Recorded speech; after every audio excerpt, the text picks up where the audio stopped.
introducing myself. Yeah. I am Kevin S. Nasta of Damage 365 Promotions. So this is how me and him linked up. He had Eric Bischoff coming for a wing. I was actually talking to Kamal about that too, about how we linked up. And we ended up becoming good friends. And it's crazy on how things work out in the business. Yep. Because again, you run into those crazy fans, and then you run into those. This guy calls out everybody.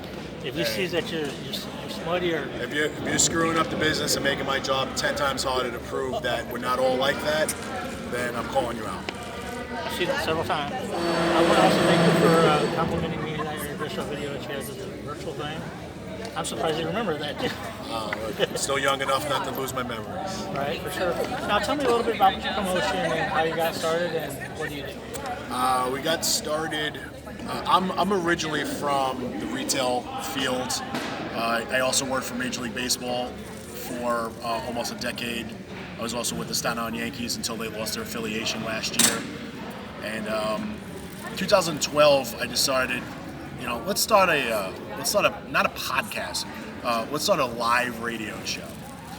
Some people don't know the difference. A podcast is something that you record, you edit, make sure you fix any of your screw-ups, and then you post it. Live radio show is live, so if I screw up, you're all hearing it, just like, Oh, yeah. I fully expect you to keep my screw-ups at any point in this video. Well, that's how we always do things. We just go with the flow. I mean, So I sat down with my cousin, literally, I think I posted this picture on our anniversary, which was April 6th.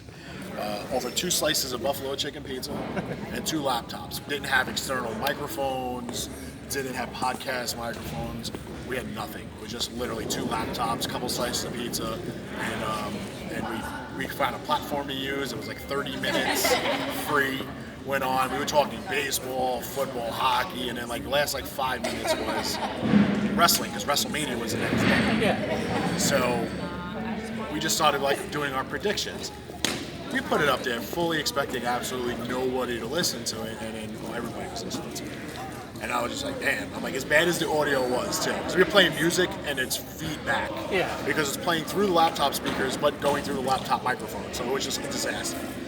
So after we started gaining, some audience, I was like, you know what?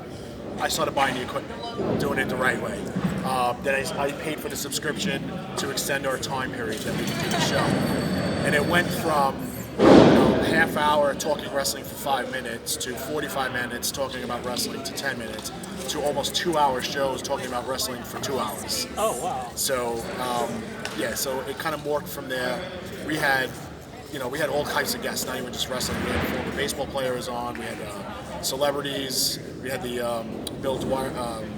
He played the father from Field of Dreams. He played Kevin Costner's father. We had him on there. So anything that was sports related we had on. And then we kind of morphed into just wrestling. So we started doing conventions to get our name out. Show up to a convention, set up a table, grab a couple wrestlers, do some interviews like you're doing. We had all marketing material out, pens with our names on them, drink koozies, bags of candy with our names on the ribbon, anything that we could slap our name on, we had out.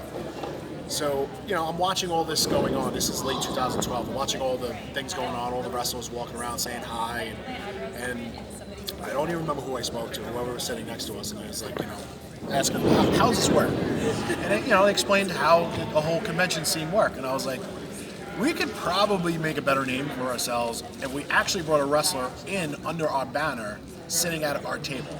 So that kind of would give us a little bit more of a name for ourselves. So the first person that we brought in was Gary Wolf and Axel Rock. Oh, sweet. So we brought them to a Middletown, New York show. And then we did a big event for the first time in Queens. We brought in Nyla Rose before she was anybody. Former ECW Angel Orsini.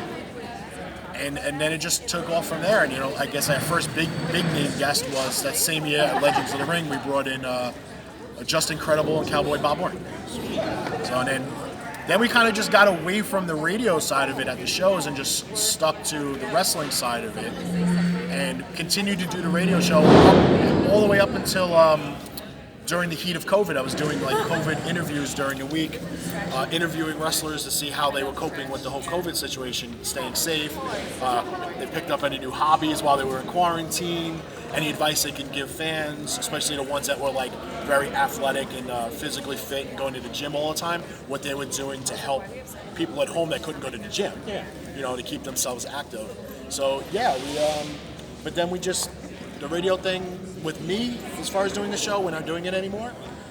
But I still have the network, and I have 3 other shows under the network that still run their shows on a weekly basis. So that's still going strong. We still got sponsors. And yeah, as you can see, this is our 3rd trip back to Indiana doing the show. And we're happy to be here. It's crazy. We became good friends. He didn't know me from anybody. Yeah, just a guy who messaged me on Facebook. And look at us. We're really good friends. We talk a lot. We should... Ish.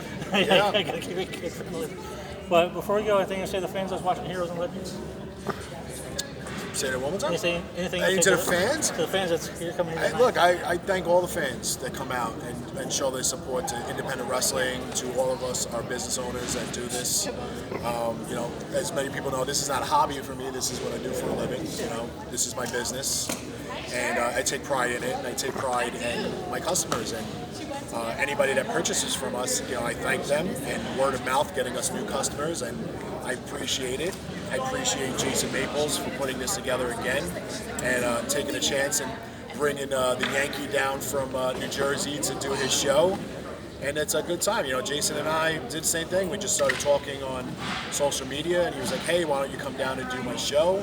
We did Eric Bischoff the first show. I brought Molly Holly and Kelly Klein the second show.